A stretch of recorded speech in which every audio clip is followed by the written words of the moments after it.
Ever get that feeling like you're just seeing a tiny piece of the whole picture? Like with John Venn, most people just think of those overlapping circles. Yeah, those basic Venn diagrams, they're everywhere. But it's like anything else, the truth is way more complicated. Exactly. Today we're going deep, a real deep dive into John Venn's life. Not just the elementary school diagrams. You'll be surprised by how much more there is. Oh, for sure. We're going to be talking about logic, probability, history, even a little bit of invention. So if you think you've got Venn figured out, think again. Let's start at the beginning. Born in 1834, he came from a long line of Anglican priests. Can you imagine that kind of family legacy? It's wild to think about, right? But this was no ordinary group of clergymen. Venn's family, they were known for their activism, very progressive, deeply involved in things like prison reform and abolishing slavery. His grandfather, actually also named John Venn, was a leader in something called the Clapham sect.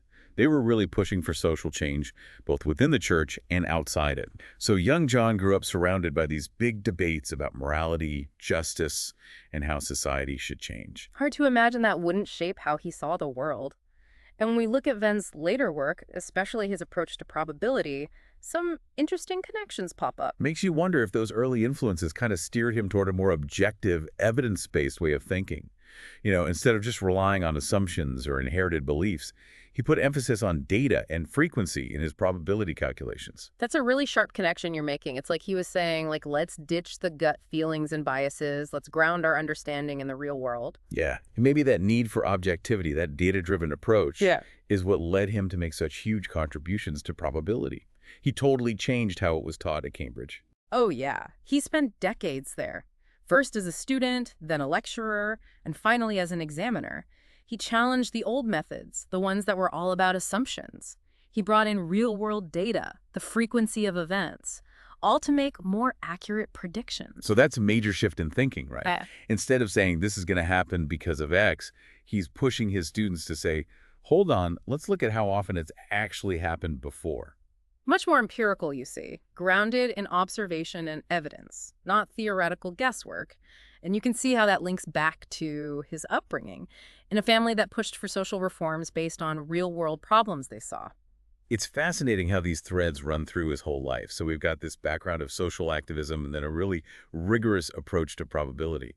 But obviously you can't talk about John Venn without talking about the diagrams. You got it. And this is where we see his genius really shining through.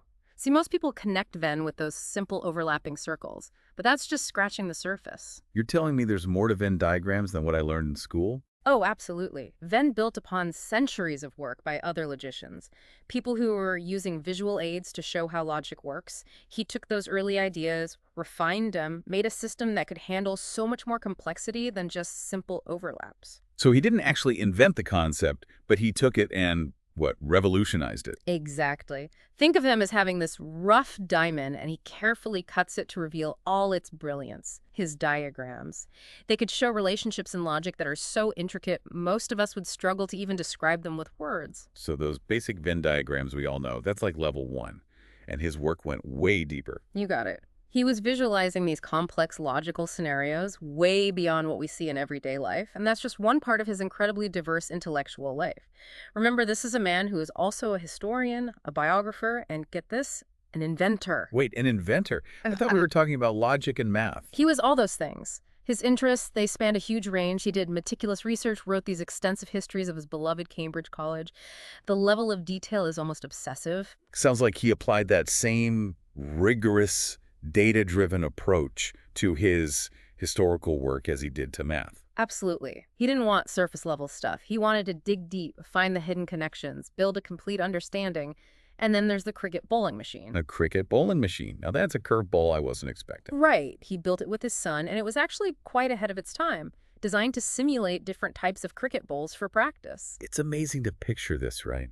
This logician carefully crafting diagrams and historical accounts, and then he's in a workshop with his son, building a machine for the sport he loves. It shows you his endless curiosity. His mind was always looking for new challenges, new ways to figure out the world. And what's even more inspiring, Venn kept working and learning right up until he died at 89. That's remarkable. A true lifelong learner. It really makes you think about all the hidden depths out there, both in the world and within ourselves, waiting to be uncovered. Really does, John Venn's life, it's like a testament to that, to never stop being curious, never stop learning, no matter how old you are. It's inspiring, no doubt about it. Hmm. And speaking of exploring, let's dig a bit deeper into Venn's work on probability, specifically his book, The Logic of Chance. It came out in 1866. Really groundbreaking stuff. It changed the game, that book. Back then, probability was often seen through this lens of assumptions, presumed causality. So it was more like saying, this is going to happen because of X, without really looking at if it actually did. Exactly. Then he argued that relying on those assumptions, well, it could lead to some pretty bad predictions. He brought in this idea of frequency, said it was super important to look at how often something actually happens in the data. Instead of just assuming it was likely, he wanted to see proof, like how often had it actually happened in the past. Exactly. He was convinced that using frequency and probability calculations, it would make those predictions way more accurate, his argument. The more data you have, the more reliable your probabilities become. Makes sense. It's like trying to predict the weather. You can't just base it on one sunny day. Mhm. You got to look at years of patterns. The more data you have, the clearer the picture. Right on. And then he took it even further, highlighted how crucial it is to acknowledge the margin of error in predictions. Margin of error. Can you unpack that a bit? Of course, Venn knew that data sets come in different sizes, right? And that size, it directly impacts the margin of error. Small data sets, they don't have as much info. So, bigger margin of error. Larger data sets, though, more precision. So basically he's saying, don't just throw probabilities around. Think about the data. Where'd it come from? What are its limitations? You got it. He brought this level of rigor and nuance to probability it was missing before. And get this, he wanted everyone to understand it. You didn't want to keep it all locked up in academia. Not at all. He thought probability, it could be interesting, A and D, understandable for anyone, whether they were into philosophy or just wanted to understand the world a bit better. He even wrote that in the preface to his book. That's awesome. Trying to make knowledge accessible, relevant, applicable to everyday life. That's different from a lot of scholars back then. It shows how much he believed in the power of knowledge and his desire to share it. And speaking of making tough concepts easy to grasp, we got to go back to those famous diagrams. Right. Venn diagrams. We talked about them before, but I'm curious to hear more about how he built upon what others had done. Well, like we said, he wasn't the first to use visuals to show logic. You had thinkers like Gottfried Wilhelm Leibniz and Leonhard Euler, both brilliant minds, playing with circles and lines in their logic diagrams, long before Venn. So Venn, he was standing on the shoulders of giants, in a way. What did he bring that was truly new, innovative? He pushed those early concepts further. See, those old diagrams, they were often limited. They could only show relationships between two sets or classes. Venn wanted a system that could handle more. 3, 4, even more sets, all interacting in these complex ways. It sounds like he recognized that the world's complex. He needed a system that could reflect that, capture the nuance. Exactly. And that's where his diagrams come in. They give us a visual language, helps us understand those tricky relationships. You can actually see the logic unfold. And remember, it wasn't just overlapping circles. Right. You said his diagrams could get pretty intricate. What did those look like? What kind of relationships were they showing? Imagine this. Instead of just 2 or 3 overlapping circles, you've got 4, 5, maybe even more. And they're not all circles anymore either. You might have ellipses or other shapes, all carefully placed to show the exact logical relationship between those sets. That sounds way more complex than the Venn diagrams we're used to seeing. It's like going from basic arithmetic to advanced calculus. Great analogy. And you're right, you need a deeper understanding of set theory and logic to really get those more complicated diagrams. But at their heart, they're still using the same principles Venn laid out. They're a visual framework for understanding how groups or ideas relate to each other, whether they overlap, exclude each other, or encompass each other. So even though he built upon others' work, he took those visual representations of logic to a whole new level, made them more powerful, more versatile. Absolutely. But this innovative approach to logic and probability, it's just one side of John Venn.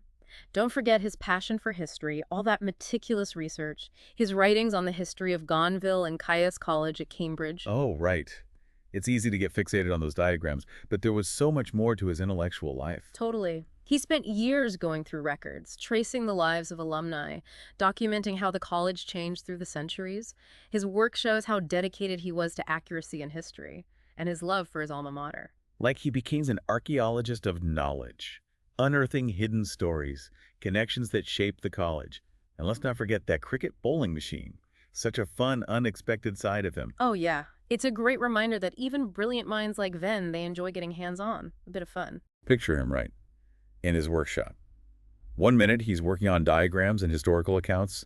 The next, he's tinkering with gears and levers, trying to perfect his bowling machine. It paints such a lively picture of him, his personality, that wide-ranging curiosity.